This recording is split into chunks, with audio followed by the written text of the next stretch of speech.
नमस्कार, मैं प्रद्युमन जोशीला।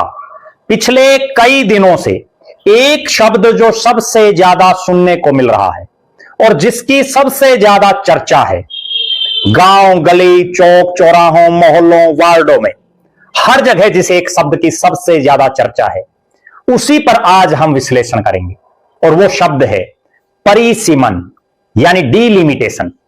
जी हां, सीटों का हेरफेर। सीटें कितनी बढ़ेंगी, किन इलाकों को फायदा होगा परिसीमन से, किन इलाकों की चौधर होगी कम, किसको फायदा और किसको नुकसान, उसका आज के इस वीडियो में हम विस्तार से विश्लेषण करेंगे। आज यानी 16 तारीख से हिंदुस्तान की सबसे बड़ी पंचायत संसद का विशेष सत्र बुलाया गया है, 16 से और 18 तारीख तक। हालांकि अभी कुछ ही दिन बीते हैं, बजट सत्र को समाप्त हुए। 2 तारीख को ही बजट सत्र समाप्त हुआ था और मानसून सत्र कुछ समय बाद होना है। पश्चिम बंगाल जैसे महत्वपूर्ण राज्य का चुनाव चल रहा है।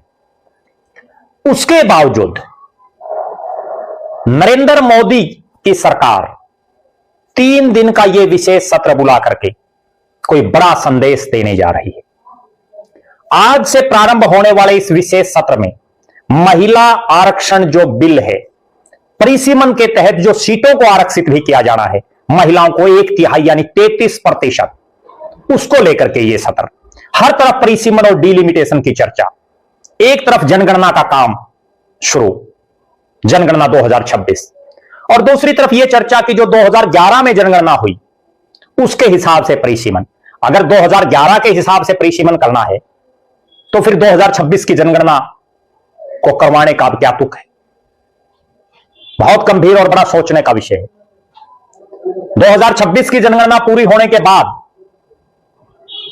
अगर परिसीमन शुरू हो, सीटें निर्धारित करने की बातें शुरू हो, कितनी संसद की सीटें हो, कितनी विधानसभाओं में सीटें हो, उस पर चर्चा हो तो और ज्यादा बेहतर रहता। लेकिन अब चूंकि संसद का विशेष सत्र बुला लिया गया है, भारतीय जनता पार्टी ने 3 लाइन का व्हिप अपने सांसदों को जारी कर दिया है। तीनों दिन संसद में रहने का दिशा निर्देश दे दिया है। कांग्रेस ने भी अपने सांसदों को तीनों दिन संसद में रहने को कह दिया है। इस सत्र में भारतीय जनता पार्टी की सरकार, नरेंद्र मोदी की सरकार बड़ी सोची समझी रणनीति के तहत काम कर रही है। परिसीमन के साथ ही महिला आरक्षण बिल, दोनों को अटैच करके और इस सत्र में पास करवाने की चर्चाएं। सीटें कितनी हों उन पर मंथन। लेकिन विपक्षी दल जो कह रहे हैं वो ये कह रहे हैं कि जब बजट सत्र था उसी में ये बातें उठा देते, या अभी मानसून सत्र आने वाला है उसमें ये चर्चाएं हो जाती। जब महत्वपूर्ण राज्य का चुनाव चल रहा है, देश भर के सांसद वहां घूम घूम करके प्रचार कर रहे हैं, ऐसे समय में एकदम से 3 दिन का विशेष सत्र बुला देना, कहीं ना कहीं विपक्षी नेता भी समझ रहे हैं कि बीजेपी की कोई सोची समझी चाल है।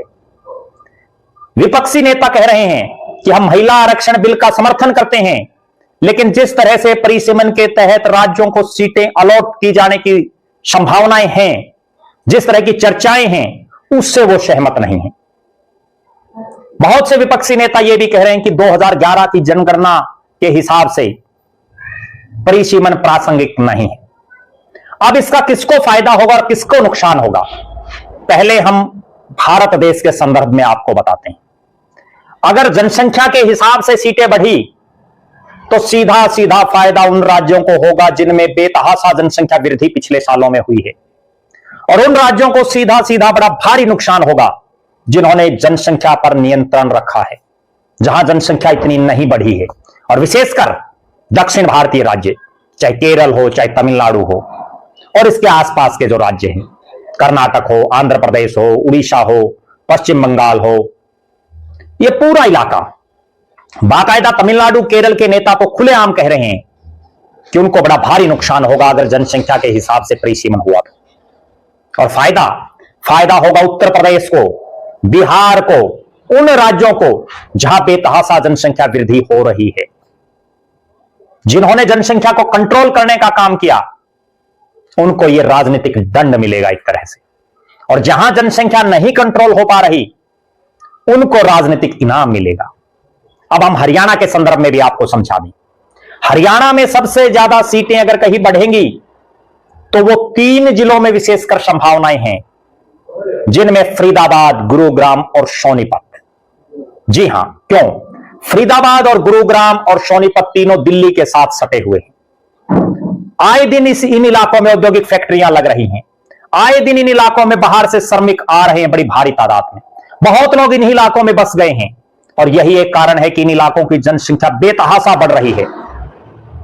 आज जहां सोनीपत में 6 सीटें हैं, फरीदाबाद में 6 सीटें हैं, गुरुग्राम में 4 सीटें हैं, लेकिन जब परिसीमन जनसंख्या के हिसाब से होगा तो सबसे ज्यादा फायदा इन्हीं इलाकों को होगा।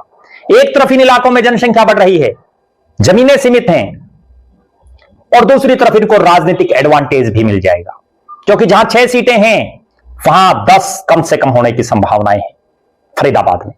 गुरुग्राम में 4 से 8 होने की संभावनाएं नजर आ रही हैं। सोनीपत में 6 से 10 होने की संभावनाएं दिख रही हैं। अगर ऐसा हुआ तो उन इलाकों को सीधा सीधा झटका है जहां औद्योगिक गति पिछले वर्षों में नहीं बढ़ी या जहां बाहर के लोग नहीं आए। सीधा सीधा उनको नुकसान है राजनीतिक तौर पर।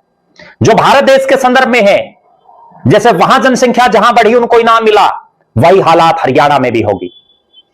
औद्योगिक इकाइयों में हजारों हजार जो कर्मचारी बाहर के काम कर रहे हैं, वर्षों वर्षों से जो यहां हैं, उससे वोट बढ़ जाएंगे। फिलहाल ही 4-4, 5-5 लाख, 3-3 लाख वोट हैं इन इलाकों में, जबकि हरियाणा में बहुत से विधानसभा क्षेत्र ऐसे हैं जहां 1,60,000 से लेकर के और 2 लाख के बीच में वोटर हैं, बहुत हल्के हैं।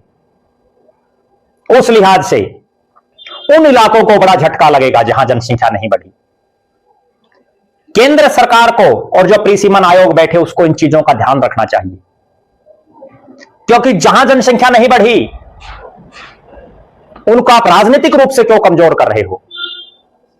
इसका मतलब तो जनसंख्या बढ़ाओ और सीटें बढ़ती जाएंगी। बहुत सोचने का विषय है। हिंदुस्तान के राजनीतिक जो ढांचा है उसको बदल करके रख देगा ये परिसीमन इस बार वाला, क्योंकि पहली बार देश के इतिहास में 33% महिलाओं को आरक्षण दिया जा रहा है। 33% सीधी सीधी महिलाएं देश की संसद और प्रदेशों की विधानसभाओं में होंगी। बहुत से पुरुष नेताओं की राजनीति ताउम्र के लिए समाप्त हो सकती है, क्योंकि बहुत से नेता ऐसे हैं जो 2-2, 3-3, 4-4, 5-5 चुनाव लड़ चुके हैं, बार बार हार रहे हैं, इक्का दुक्का बार जीत गए, और अगर परिसीमन में उनकी सीट महिला रिजर्व हो गई तो समझिए उनकी राजनीति का दी एंड हो जाएगा। यहां एक बड़ी सोचने और समझने वाली बात यह भी है कि जब जनगणना होनी है, 2026 जनगणना काम शुरू हो चुका है, तो जनगणना पूरी होने के बाद जब सही डेटा आए कि किस राज्य की कितनी पॉपुलेशन है, कहां महिलाएं कितनी हैं, पुरुष कितने हैं, उसके बाद अगर यह परिसीमन की प्रक्रिया और सीटों को निर्धारित करने की प्रक्रिया हो तो और ज्यादा बेहतर रहता। हालांकि महिलाओं को आरक्षण देने की पक्षधर तमाम बड़ी पार्टियां हैं, कोई बड़ा चेहरा राजनीतिक तौर पर विरोध नहीं कर रहा, लेकिन सीटों के निर्धारण को लेकर के कि परिसीमन में कितनी सीटें हों, उसको लेकर के नाराजगी स्पष्ट तौर पर दिखाई दे रही है। हरियाणा प्रदेश के संदर्भ में भी यही चर्चाएं हैं कि यहां 14 सीटें बनेंगी, 15 बनेंगी लोकसभा की, 129 बनेंगी, 135 बनेंगी, तरह तरह की चर्चाएं चल रही हैं। लेकिन जब तक एक फाइनल एग्जैक्ट फिगर नहीं आ जाता, तब तक हर तरह से इस तरह के विचार उभरते रहेंगे कि उनके इलाके में क्या होगा। क्या उनका इलाका एससी रिजर्व होगा, क्या उनका इलाका महिला रिजर्व होगा, या उनका इलाका ओपन सीट रहेगा।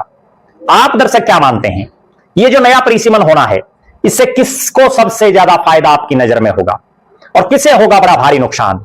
अपनी बेबाक राय जरूर रखें।